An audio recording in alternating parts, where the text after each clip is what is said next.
Pemerintah gencar mempersiapkan new normal atau kehidupan normal yang baru di tengah penyebaran wabah corona. Untuk tahap awal ada 4 provinsi yang disiapkan, yaitu DKI Jakarta, Jawa Barat, Sumatera Barat, dan Gorontalo.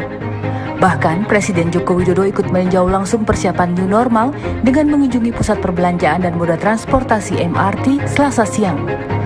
Dengan pemberlakuan protokol new normal diharapkan kegiatan ekonomi kembali bergerak dengan menerapkan protokol kesehatan agar penularan virus corona bisa dicegah. Saya datang ke Kota Bekasi, Provinsi Jawa Barat untuk memastikan pelaksanaan kesiapan kita dalam menuju ke sebuah tatanan baru, ke sebuah normal yang baru. Kita ingin TNI, Polri ada di setiap keramaian-keramaian untuk lebih mendisiplinkan masyarakat agar mengikuti protokol kesehatan yang telah kita sepakati lewat PSBB. Kita ingin tetap produktif, tapi aman COVID. Produktif dan aman COVID. Ini yang kita inginkan. Tetapi dalam menuju ke tatanan baru itu, kita juga melihat angka-angka, melihat fakta-fakta di lapangan. Angka-angka bagaimana kurva R0-nya seperti di Bekasi ini sudah di bawah 1. Sudah bagus. Aktivitas saya melihat di sini juga masih tetap ada, tetapi sekali lagi ini akan lebih kita disiplinkan lagi agar protokol kesehatan itu benar-benar dijalankan. Pengamat kebijakan publik Agus Pambagio menilai kebijakan new normal yang akan diterapkan pemerintah dalam penanganan COVID-19 harus memiliki acuan jelas. Salah satunya adalah hasil tes untuk menunjukkan kurva penularan COVID-19. Dasar riset untuk pengambilan kebijakan adalah swab test dengan PCR, di mana 10.000 uji harus dilakukan terhadap 1 juta penduduk. Nah, pertanyaannya, sudahkah Indonesia melakukan itu? Jawab saya, belum. Karena selama ini Indonesia tidak melakukan tes untuk 10.000 manusia dari 1 juta penduduknya, tapi hanya ala kadarnya. Maksimum pernah dilakukan sekitar 4.000. Kalau itu belum sampai 10.000, pertanyaan saya, apakah itu sudah cukup bagi pemerintah atau gugus tugas untuk memutuskan suatu kebijakan, dalam hal ini untuk new normal? Jadi menurut saya di sisa waktu ini sebaiknya segera pemerintah melakukan uji untuk 10.000 manusia pada setiap 1 juta penduduk kita. Itu dari situ baru kita bisa ambil kita siap atau tidak untuk new normal. Senada dengan Agus Pambagio, ekonom Indef Bima Yudhistira mengatakan pembukaan pusat perbelanjaan di sejumlah daerah bisa menimbulkan klaster baru penularan COVID-19 dan dampaknya akan berpengaruh pada pertumbuhan ekonomi Indonesia. Jumlah korban positif karena COVID-19 itu masih terus mengalami kenaikan. Nah, tapi di sisi yang lain, pemerintah kemudian mulai melakukan upaya pelonggaran-pelonggaran.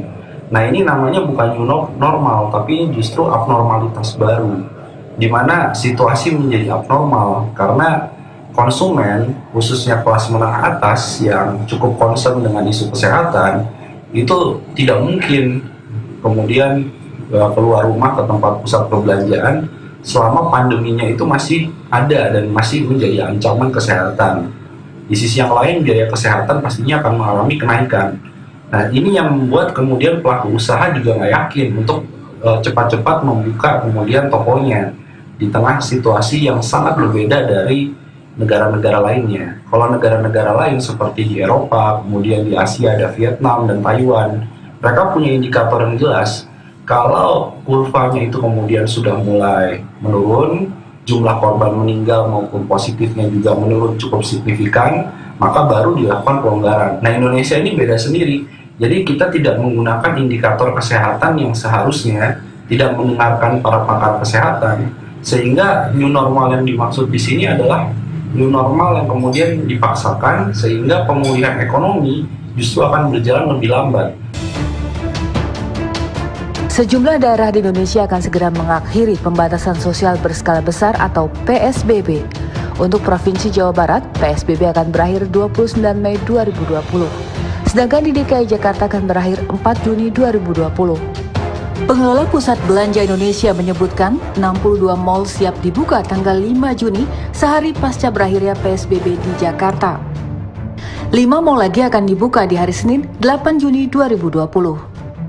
Asosiasi Pengusaha Retail Indonesia atau APRindo mendukung keputusan pemerintah yang menerapkan new normal dalam waktu dekat.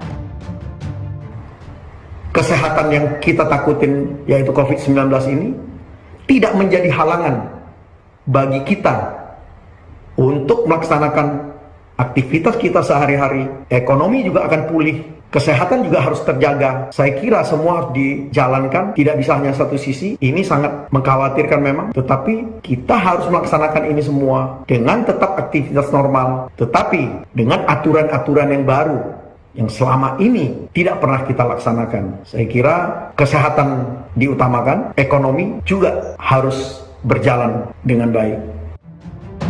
Sementara Asosiasi Pengusaha Indonesia atau APindo pun mendukung langkah pemerintah untuk melaksanakan protokol new normal. Namun pelaksanaannya harus mempertimbangkan aspek zonasi wilayah. Jangan sampai wilayah yang berada di zonasi merah sudah melakukan penyesuaian atau pelonggaran. Wabah ini kan akan berlangsung lama. Tentu kita harus mempunyai cara untuk bisa mensiasati itu. Saya kira new normal itu lambat atau cepat memang kondisi yang harus kita hadapi.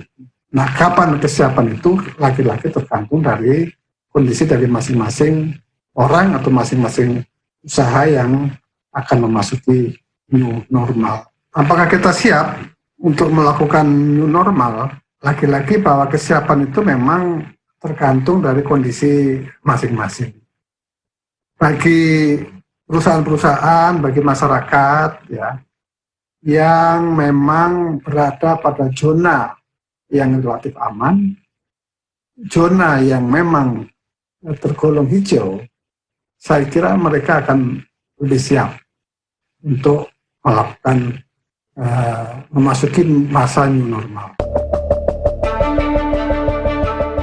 Mewabahnya virus corona di Indonesia membuat ekonomi RI terpuruk, bukan hanya dari konsumsi rumah tangga, namun juga dari sisi investasi.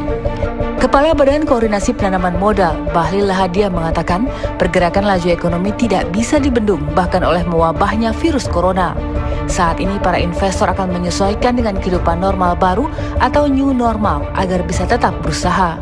Menurut saya, pasti ada waktu di mana kita harus melakukan penyesuaian. Nah, apa yang disebut oleh beberapa kementerian lain disebut dengan new normal dalam konteks menghadapi COVID, memang ini di luar kelaziman. Di luar kelaziman, tapi sebuah kondisi yang terjadi. Ini overma, ini karena memaksa.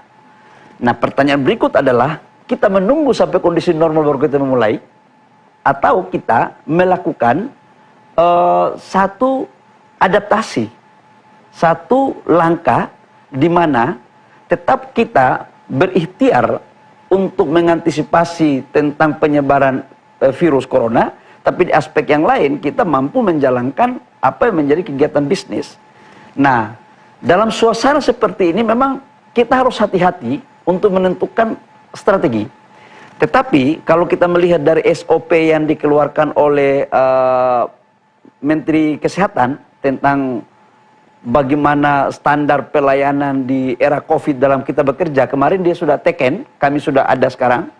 Yang intinya itu adalah bagaimana mengatur kita dalam bekerja, baik di kantor maupun dalam menjalankan bisnis. Katakanlah kita bicara tentang investasi. Kalau investasi ini kan berbagai macam sektor. Katakanlah orang membangun industri, mungkin yang dulunya itu kita kerja dekat-dekatan, angkat suatu material, sekarang mungkin jaraknya. Kemudian yang dulu bisa duduk bergelombolan atau duduk berkerumungan, ini sekarang mungkin itu terjadi tapi dalam jarak yang ada batasnya. Mungkin itu. Nah, dampaknya kemana? Saya pikir dampaknya ke efektivitas kerja. Ketika efektivitas sebuah investasi tidak mampu kita lakukan dengan baik, itu akan melekat kepada cost. Nah, ini lagi dihitung-hitung ini, para investor lagi menghitung. Yang jelas bahwa tidak ada cara lain. Kita harus mampu melakukan adaptasi dengan kondisi yang ada. Karena itu strategi-strategi jitu akan dilakukan oleh setiap investor. Karena ekonomi ini nggak bisa dihambat juga. Ini harus tetap jalan.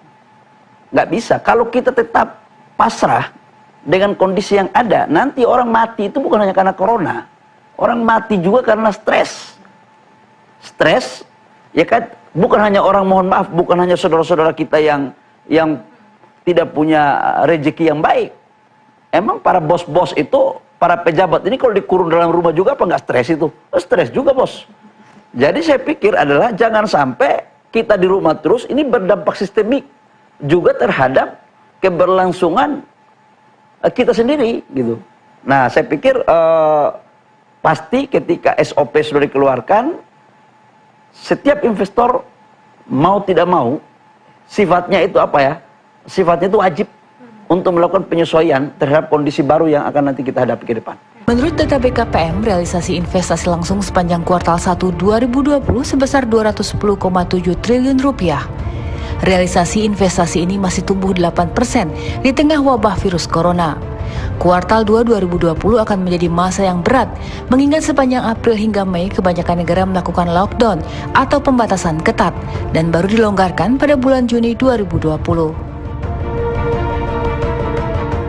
Kalau aku sih siap aja, karena menurutku itu nggak merugikan juga buat masyarakat ya. Cuma kita mungkin untuk mendisiplinkan aja itu yang bikin kita nanti agak susah. Karena sebelumnya kan kita terbiasa yang pegang sana sini, tapi sekarang kita harus sering cuci tangan, bawa hand sanitizer, pakai masker. Bahkan sekarang banyak masyarakat yang agak terganggu ya pakai masker. Nah kalau sekarang diwajibkan mungkin kerja pakai masker. Lah kalau orangnya telinganya agak bermasalah kan orang lihat bibir ya. Lah kalau bibirnya nggak kelihatan ya mungkin akan sering terjadi miskomunikasi kali ya kalau itu. Kembali hidup mungkin pelan-pelan ya Mbak. Karena kan kondisinya kayak misalnya masuk kerja aja sekarang cuma separuh-separuh ya. Kalau untuk ketentuan yang ini nanti new seperti apa belum ada di info lagi.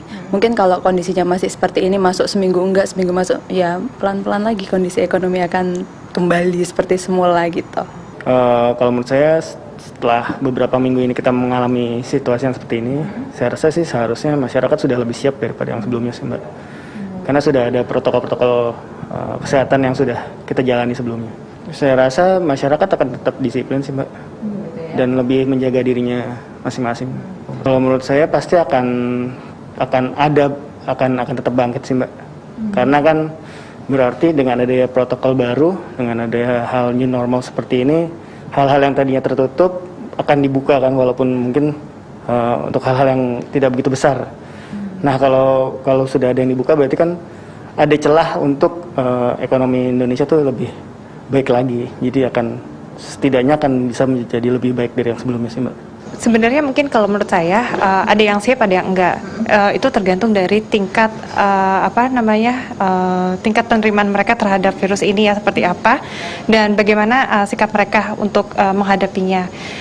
Kalau saya lihat ada beberapa yang maksudnya ada sebagian masyarakat kita yang sudah siap dengan cara misalnya mereka sudah terbiasa menggunakan menggunakan masker dan sudah terbiasa juga untuk physical distancing dan lain sebagainya. Tapi ada juga yang memang belum terbiasa, jadi mungkin harus ada adaptasi juga seperti itu. Kalau saya sih optimis pasti akan bangkit kembali. Harusnya pasti akan bangkit kembali karena pastinya kan ini yang namanya suatu bisnis, suatu entrepreneurship dan sebagainya kan nanti akan terbangun tuh inovasi-inovasi bisnis untuk menghadapi new normal seperti ini. Saya sih cukup setuju, tapi mungkin perlu dipikirkan kembali mekanisme dan prosedurnya itu secara teknis, keprotokolerannya dan juga standarnya serta kriterianya itu juga harus diatur juga sih seperti itu. Penyebaran virus corona ikut mengganggu kinerja ekspor dan impor di tanah air. Selama Januari hingga April 2020, neraca perdagangan Indonesia justru surplus 2,25 miliar dolar Amerika. Ini akibat nilai ekspor yang naik 0,44%. Sementara nilai impor turun 7,78%. Ekonom Indef Bima Yudhistira menilai neraca perdagangan yang surplus di tengah COVID-19 justru harus dikhawatirkan. Penurunan impor, terutama impor bahan baku dan barang modal, akan berdampak besar pada penurunan kinerja sektor industri, perdagangan, dan investasi. Di sisi yang lain, kita tidak bisa berbangga adanya kinerja yang sebenarnya positif tapi semu, karena dari sisi ekspor pakaian jadi, ekspor kemudian produk-produk ke industri olahan, ekspor kendaraan bermotor, itu sebagian besar mengalami penurunan. Nah, sehingga kalau ini terus berlanjut, maka kualitas dari neraca perdagangan secara statistik itu dianggap bagus, padahal ini merupakan tanda-tanda yang kurang bagus. Ini adalah tanda bahwa beberapa bulan ke depannya akan terjadi penurunan pada sektor industri manufaktur yang cukup tajam. Biasanya kalau impor bahan baku itu mengalami penurunan akibat permintaan dari industri itu juga terganggu, maka 3-5 bulan kemudian ini akan tercermin dari industri manufaktur yang kita sudah melihat pada kuartal pertama pertumbuhan industri manufaktur itu sangat buruk. Nilai impor yang rendah selama kuartal 1 2020 membuat defisit transaksi berjalan juga turun menjadi 1,4% dari PDB. Gubernur Bank Indonesia Peri Warjio menyatakan, turunnya defisit transaksi berjalan terutama dipengaruhi oleh melemahnya impor akibat rendahnya permintaan domestik. Defisit transaksi berjalan pada triwulan 1 2020 menurun menjadi di bawah 1,5% dari angka yang tercatat pada triwulan 4 2019. Defisit transaksi berjalan 2,8% dari PDB. Kondisi ini dipengaruhi oleh menurunnya impor sejalan melambatnya permintaan domestik sehingga meminimalkan dampak berkurangnya ekspor akibat kontraksi pertumbuhan ekonomi dunia. Sementara itu, transaksi modal dan finansial mengalami penurunan signifikan pada triwulan 1 2020 karena besarnya aliran modal keluar akibat kepanikan pasar keuangan global terhadap pandemi COVID-19. Sepanjang Januari hingga April 2020, neraca transaksi berjalan Indonesia mengalami surplus. Surplus terbesar di bulan Februari 2020 yang mencapai 2,3 miliar dolar Amerika. Penurunan ekspor dan impor harus diantisipasi untuk menahan pelemahan ekonomi. Halo, selamat malam pemirsa, bagaimana kabar Anda? Mudah-mudahan selalu sehat. Senang sekali saya Brigita Manohara kembali menemani Anda dalam program Dialog Ekonomi TV One Indonesia Business Forum. Sebelumnya, mewakili tim IBF kami mengucapkan selamat Hari Raya Idul Fitri. Minal aidin wal faidin, mohon maaf lahir dan batin. Dan di edisi kali ini, saya punya tamu spesial, yakni Pak Menteri Perdagangan, Pak Agus Suparmanto. Pak Agus, selamat malam, sehat Pak? Malam, alhamdulillah. Sebelumnya, minal aidin wal faidin, mohon maaf lahir dan batin. Saya juga mohon maaf lahir batin. Selamat Hari Raya Idul Fitri 1441 Hijriah. Pak Menteri, sebelumnya terima kasih sudah berkenan menerima tim Indonesia Business Forum untuk berbincang bersama dengan Pak Menteri. Ada kinerja yang baik di sektor non-migas, Pak Menteri. Nah, ini secara spesifik, mungkin di bagian mana saja dari non-migas yang kemudian menyumbang surplus di neraca perdagangan kita, Pak Menteri? Ya, untuk penguatan sektor non migas itu terdiri dari beberapa ya, misalkan itu terutama produksi industri ya, komoditas pertanian yang nilai ekspornya naik masing-masing 7,4% dan 17,8%. Ekspor produksi industri naik juga 10,4 miliar menjadi 11,1 miliar. Sedangkan ekspor komoditi pertanian naik dari 269 juta 27 juta US dollar menjadi 317,26 juta US dollar. Sementara ekspor pertambangan turun ya sekitar 16% dari 20,4 miliar dolar sampai 2,2 miliar US dollar. Kalau kita lihat pertanian ini justru bertumbuh ketika kondisi pandemik. Nah, kalau dari evaluasi Kementerian Perdagangan ini seperti apa Pak analisisnya Pak? Ya, memang penguatan ekspor non migas selama 3 bulan pertama tahun ini didukung oleh kinerja yang pertanian, yaitu masing-masing tadi menyumbang 9,7% dan 16,2%. Nah, memang di sini pertanian ini cukup banyak dibutuhkan di negara-negara luar seperti memang dari Eropa ya, United Emirates ya, memang beberapa Middle East ini memang cukup membaik gitu. Jadi pertanian saya rasa ini sangat potensial untuk kedepannya juga. Kalau kita lihat ini kan negara-negara lain juga sangat bermasalah dengan adanya pandemi COVID ini di sektor ekonomi mereka, Pak. Nah, termasuk juga ekspor-impor yang akhirnya tidak balance. Kita pun pada akhirnya impor bahan baku mengalami penurunan, Pak. Nah, ini kalau kita melihat kondisi yang masih belum tahu kapan selesainya, Pak Menteri. Nah, ini bagaimana kemudian Kementerian Perdagangan mengantisipasi, Pak? Ya, memang kita dalam situasi ini harus tetap semangat ya, bersatu ya, kita padu menghadapi situasi ini. Tapi saya yakin di balik situasi ini ada peluang. Nah, inilah yang akan kita dorong dan programkan bagaimana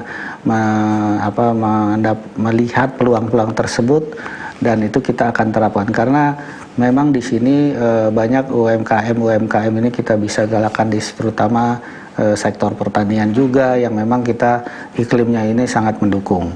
Kemudian juga sektor-sektor lain, terutama khususnya UMKM ini nanti ada kan memang stimulus-stimulus atau katakanlah tadi bunga murah KUR yang telah diterbitkan pemerintah ini, bunga murah supaya apabila melakukan usaha kecil ini dengan tanpa jaminan itu bisa mendapatkan sebesar per orang itu 50 juta tanpa jaminan. Nah, inilah peluang-peluang yang mungkin bisa digalakan sehingga nanti perusahaan pelaku usaha menengah bisa merangkul ataupun besar merangkul yang UKM. Kementerian Perdagangan punya peran yang luar biasa dalam hal mencukupkan kebutuhan pangan ketika kondisi pandemik ya Pak ya. Kita benar-benar tidak tahu kapan ini akan selesai. Nah, kemudahan-kemudahan apa yang kemudian diberikan oleh Kementerian Perdagangan supaya kebutuhan dalam negeri kita ini bisa terpenuhi, termasuk juga kinerja ekspor kita masih tetap terjaga, Pak? Jadi dengan adanya, memang begini prinsipnya Kementerian Perdagangan itu kita akan merupakan penentu kebijakan di mana targetnya adalah menciptakan suasana sejuk terhadap pelaku usaha. Jadi sekali lagi menciptakan suasana sejuk terhadap pelaku usaha. Nah, inilah yang kita akan lakukan terus dan itu kita tingkatkan. Selain tidak hanya mempermudah saja, tapi juga kita mendorong mana yang kita sektor-sektor mana yang kita bisa tingkatkan dengan suatu kebijakan. Kemudahan apa kemudian yang sudah diberikan oleh Kementerian Perdagangan Pak sampai sejauh ini? Ya, jadi selama ini ada beberapa hal yang pernah kita lakukan adalah kebijakan relaksasi import, kemudian juga ada beberapa hal misalnya merelaksasi impor ini seperti alat kesehatan ini kan tadi kita permudah, dan juga ada sektor-sektor yang yang tadinya ada peraturan larangan lartas ini kita hilangkan. Jadi segala sesuatu yang berkaitan impor yang memang tujuannya ini untuk ekspor itu selalu kita permudah. Kedua itu untuk alat kesehatan dengan adanya COVID-19 ini terus kita evaluasi dan itu kita tetap mudahkan, terutama nanti adalah bagaimana izin edarnya itu berkaitan dengan kementerian lain untuk dipermudah juga supaya pelaku usaha ini punya peluang. Tapi untuk ekspor juga itu untuk ketentuan bahan baku ekspor. Jadi kita mengimpor bahan baku untuk ekspor. Ini kaitannya dengan impor Pak. Impor kita kan turun di kuartal yang pertama tadi Bapak sampaikan. Yang dikhawatirkan adalah impor bahan baku yang mayoritas untuk industri Pak. Nah, bagaimana kemudian Kementerian Perdagangan mensiasati agar supaya industri ini tetap bisa mendapatkan bahan baku yang mereka butuhkan Pak? Memang bahan baku ini sebagian besar tuh dari Tiongkok. Nah, memang sekarang sudah mulai kita beberapa waktu lalu juga kita sudah meminta untuk pelaku industri untuk mencari alternatif ya, saat ini memang mudah-mudahan tidak terlalu jauh nih lockdown, dan juga ke depan ini mungkin arus logistik pengiriman barang itu lebih dipermudah dengan cara otomatis tanpa mengabaikan protokol kesehatan. Memang impor ini rata-rata tidak hanya Indonesia saja ataupun negara lain yang mengekspor ini kendalanya terhadap logistik. Ya, karena ada pembatasan movement orang ya, dengan tadi pemberlakuan lockdown dan sebagainya. Tapi tadi memang sekarang investasi pun yang tadinya di lokasi katakanlah Tiongkok sudah mulai beberapa akan dialihkan. Ya, misalnya Jepang akan mengalihkan ke sebagian negara Asia Tenggara, terutama Indonesia memang melihat peluang itu, sehingga ini merupakan peluang untuk cipta lapangan kerja. Jadi intinya kita meng-create supaya lebih banyak lagi menciptakan lapangan kerja yang baru. Ada kekhawatiran Pak ketika impor ini susah dan kita tidak tahu ini kapan selesainya. Pengusaha harus putar otak lagi untuk mencari kemana bahan baku yang mereka butuhkan. Padahal untuk produksi kan ini tetap harus dijaga agar tidak terjadi layoff. Walaupun sekalipun mereka berproduksi, entah kemana mereka mau jual, begitu ya Pak ya. Nah, ini sinergi dengan kementerian lain, Kementerian Perdagangan seperti apa Pak? Ya, memang dengan adanya alternatif, dicarikan alternatif sumber lain selain Tiongkok, ini sudah ada alternatif. Sebenarnya bahan baku ini bisa tempat lain, hanya memang sedikit perbedaan harga. Tapi saya lihat juga nih Tiongkok ada peluang lain, artinya sudah mulai ya untuk mencoba recovery mengenai pembatasan pergerakan orang. Nah, ini ini merupakan peluang juga dan ini kita informasi untuk bagaimana narasumber ataupun sumber daripada bahan baku tersebut ya, ini sudah disosialisasikan. Jadi paling tidak sinergi ini terus digalakan seperti yang tadi di awal Bapak sampaikan, bersatu untuk bisa mengatasi permasalahan termasuk corona ini, begitu ya Pak ya. Pak, ini untuk semester selanjutnya tentunya kita berharap ekonomi semakin membaik. Nah, Kementerian Perdagangan sebagai keran impor dan lain-lain bahan baku untuk awal dari produksi bagi industri punya peran yang penting nih Pak. Nah, bagaimana kemudian Kementerian Perdagangan memainkan perannya dalam kondisi ini Pak? Ya, memang begini, kita ini kan juga punya beberapa artinya gini, perdagangan ini punya atas perdagangan di luar, dan itu memberikan informasi, pengumpulan data dan lain-lain yang memang kita butuhkan sebagai narasumber ya, bagaimana kita menentukan kebijakan dan mempermudah lagi kembali lagi terhadap UKM, UMKM, bagaimana kita bisa memberikan kebijakan yang memudahkan mereka dan memberikan suasana sejuk sehingga mereka mudah dalam berusaha. Nah, ini juga kita otomatis kerjasama juga dengan kementerian lain, begitu misalnya dengan Kementerian Perindustrian, bagaimana ini kita kebijakan-kebijakan apa yang bisa membantu para industri ini lebih baik dan lebih mudah daripada sebelumnya. Memang dengan adanya pandemi ini merupakan mengambil hikmahnya, artinya kita harus juga mencoba untuk menjadi punya ketahanan, dalam arti tidak hanya ketahanan pangan ya terhadap industri ini juga mulai, karena begini, kita ini kan negara besar ya, dengan penduduk kurang lebih 260 juta dan ini marketnya juga besar dan ini merupakan peluang. Nah, memang kita juga tidak hanya menggalakkan UKM, tapi juga ini e-commerce ya. Ini bagaimana mereka dengan adanya pembatasan yang sebelumnya kita lihat PSBB dan lain-lain. Nah, ini juga ada hikmahnya, jadi mesti transaksi perdagangan itu bisa dilakukan tanpa harus kita ketemu ya, dan menjual pun juga demikian. Nah, ini kita tetap sosial, kita kerjasama dengan tadi misalnya ada untuk deliverynya, logistik dengan Gojek, dengan yang lain-lain itu peluang ya, tadi dengan Grab juga. Nah, ini adalah peluang, artinya mereka memang banyak masyarakat tidak semuanya paham ataupun tahu, bukan paham, tahu mungkin ya nggak oh iya ya, dengan adanya ini malah melek. Contohnya akhirnya tersadarkan begitu tersadarkan. ya Pak ya? Jadi dia sadar akan ada kebutuhan seperti misalnya di pasar tradisional yang orang harus berbelanja datang.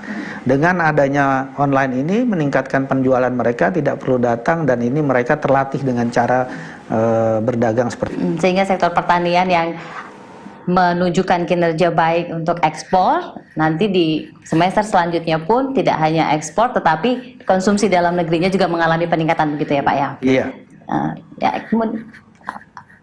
Jadi memang dengan adanya peningkatan peningkatan penjualan online itu akan memberikan suasana yang berbeda. Jadi begini, online ini kan tidak perlu datang ya. Kalau dia tahu produknya, ternyata sudah coba sekali, dan cocok, bagus, dia akan berulang lagi. Sehingga ada repeat order. Tidak repeat order, jadi tidak langsung. Jadi ada repeat order untuk mengorder memesan lagi. Dan ini membuat penjualan ini jauh lebih naik.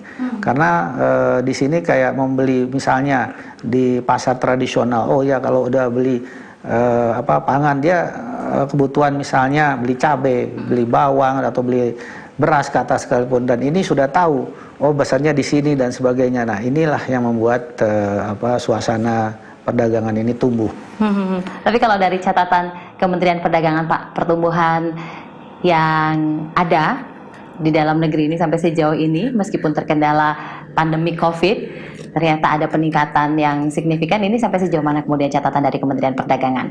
Ya, memang begini, memang tumbuhan ini memang ekonomi ini tumbuh dengan target memang 5%, di atas 5%. Namun dengan situasi pandemi Covid ini memang ada penurunan. Namun dengan adanya sosialisasi bagaimana kita cara menjaga kesehatan, kemudian bagaimana kita berdagang dan sebagainya. Nah, ini akan menghidupkan semangat semuanya. Artinya kita tidak bisa stuck dalam kondisi yang situasi yang ada, tapi kita juga akan melihat bahwa ini adalah peluang. Jadi kesimpulan begini, kalau kita terkondisi terpaksa, akhirnya kita timbul semangat untuk bisa, yang tadinya tidak bisa. Ya, kalau dalam kondisi kita ini kalau kepaksa jadi bisa, yang tadinya nggak bisa jadi bisa. Nah, inilah yang kita harus tonjolkan, karena kita harus yakin bisa. Tapi kalau keyakinan itu tidak ada, ya tidak bisa. Makanya kita harus yakin bisa untuk menjadi bisa. Ke depan Pak, apa kemudian yang mau didorong, sektor-sektor mana yang akan terus digenjot oleh Kementerian Perdagangan bersinergi dengan kementerian lainnya supaya perekonomian Indonesia ini jadi semakin baik Pak? Ya, jadi begini, kalau kita mendorong supaya kualitas produk dalam negeri ini kualitasnya kita naikkan dengan tujuan untuk barang-barang ini bisa kita ekspor, termasuk pertanian juga, buah dan sebagainya. Ini memang tujuannya kita sosialisasikan ya, bagaimana meningkatkan kualitasnya, baik itu SDM-nya maupun barangnya itu sendiri. Kemudian juga kita mensosialisasikan kerjasama dengan transport ya, artinya shippingnya bagaimana, nah supaya menjadi ekonomis. Memang sekarang kan ada transport kita ini kan harus dikembangkan ya, dengan adanya tol laut ya, kemudian juga karena cost logistik ini masih tinggi. Nah, ini sudah ada program tol laut ini yang memang sudah kita terapkan 26 trayek seluruh Indonesia. Jadi yang terutama di bagian terpencil, terluar dan border ya. Nah, inilah. Jadi kita akan galakkan semua dan memberikan sosialisasi bagaimana meningkatkan dan juga pemasarannya. Artinya kita juga punya atase perdagangan, ITPC di luar. Jadi ini bisa dimanfaatkan oleh mereka, termasuk sistem bersih gudang. Artinya gudang-gudang ini bisa dimanfaatkan sebagai penjamin untuk melakukan bisnisnya mereka. Jadi terus didorong supaya sektor-sektor ini terus meningkat, bukan hanya pertanian tapi banyak sektor lainnya, kira-kira seperti itu.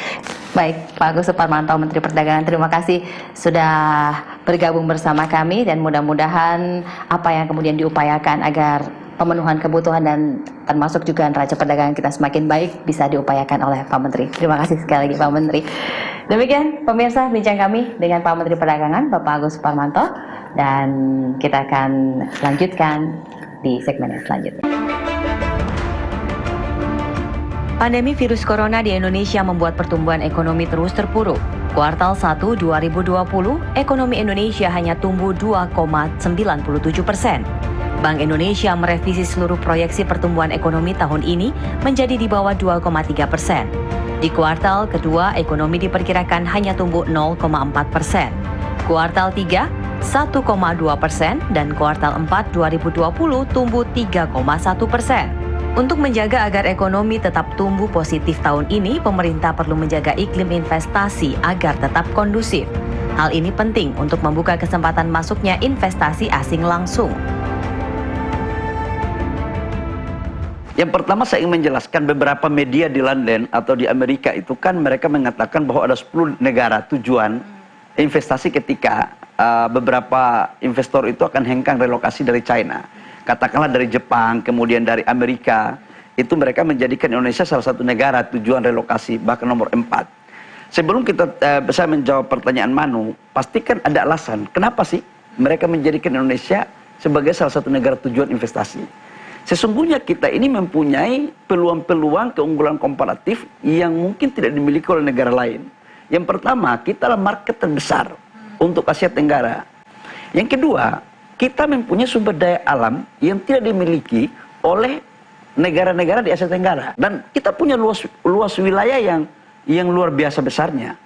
Nah, kalau kita mau menjadikan ini sebagai momentum kebangkitan pertumbuhan industri kita, ya harus kita agak sedikit bekerja sama lah gitu. Nah, di aspek yang lain harus kita akui bahwa negara seperti Thailand, Vietnam, Singapura, itu mereka mempunyai satu sistem kenegaraan dalam mengurus investasi yang fokus dan tidak berbelit-belit. Katakanlah di Vietnam, tanah itu gratis. Dibiayai dulu oleh negara, kemudian mereka masuk, kemudian sewa. Di Indonesia baru membebasin tanah aja udah ribut orang. Lamanya waktu membebaskan tanah di Indonesia dengan lamanya membangun industri pabrik di Vietnam itu hampir sama. Coba bayangkan. Jadi dari situ aja kita udah mulai kalah. Kemudian tumpang tindih regulasi. Arogansi birokrasi di negara kita itu sangat luar biasa. Beda dengan Singapura, beda dengan Thailand, beda dengan Vietnam. Sekalipun memang sistem ketatanegaraan mereka beda dengan kita. Katakanlah Vietnam, di sana komunis, kita di sini bukan gitu. Kalau di sana kan apa kata atas itu ikut.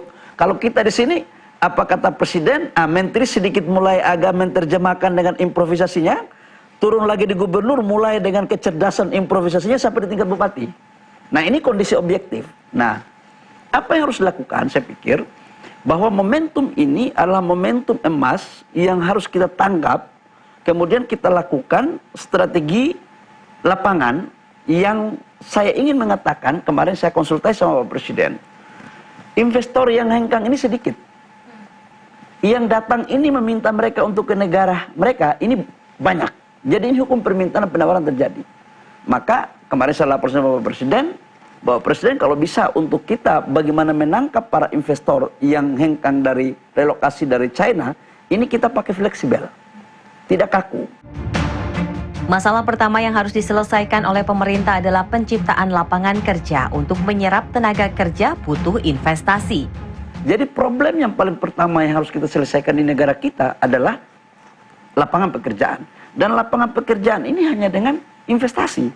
Nah, karena itu saya pikir ini adalah sebuah tantangan besar, dibutuhkan kekompakan antara pemerintah daerah, kabupaten, kota, provinsi, dan kementerian teknis untuk berkolaborasi. Nah, kalau ditanya apakah sudah ada yang masuk atau belum, dari Amerika itu sudah ada, terutama di sektor furniture ya. Furniture sudah ada, kemudian di Jepang itu sudah ada 2 atau 3. Tetapi ini masih tahap penjajakan sampai harus selesai.